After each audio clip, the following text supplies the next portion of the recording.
Hello, শুভ অক্ষয় তৃতীয়া, সুপ্রভাত। তোমরা সবাই ভালো আছো নিশ্চয়ই। আমি ঠাকুর ঘরে, আমি এখন পুজোর ঘরে ঢুকেছি। আজকে অক্ষয় তৃতীয়া, আমি তোমাদের একটা দেখাবো টোটকার মতো। যাই হোক, ঠাকুরের কাজ তোমরা করো, সংসারে মঙ্গল হবে।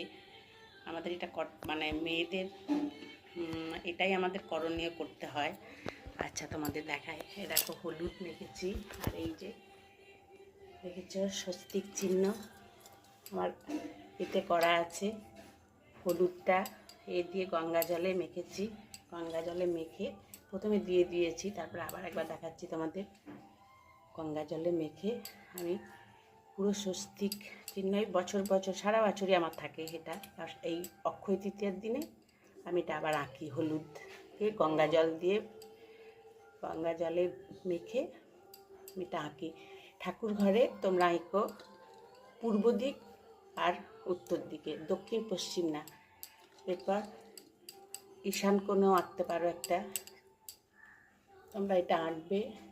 এই আজকে স্নান টান করে রেখো। আমার এটা সারা বছর থাকে, প্রতি বছর বছর এটাকে আবার হলুদ গঙ্গা জলে মেখে আমি এটাকে আবার এঁকে নিই।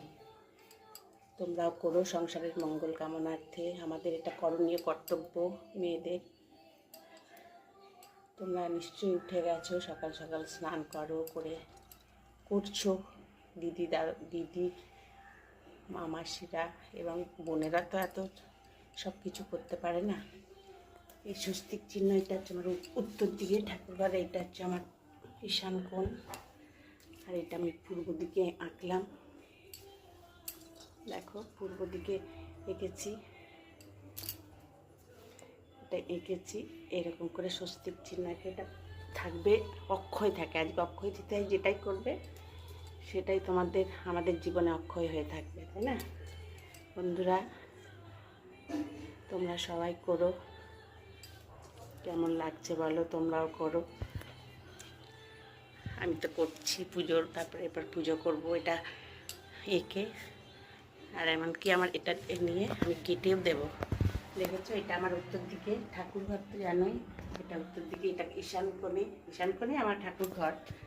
আর এটা হচ্ছে পূর্ব দিকে এঁকেছি। তোমরা এরকম আঁকো।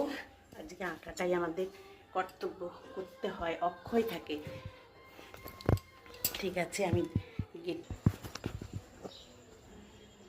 দেখো, এই যে আমার গেটের মধ্যে স্বস্তিক চিহ্ন এক সাইডে ধারে।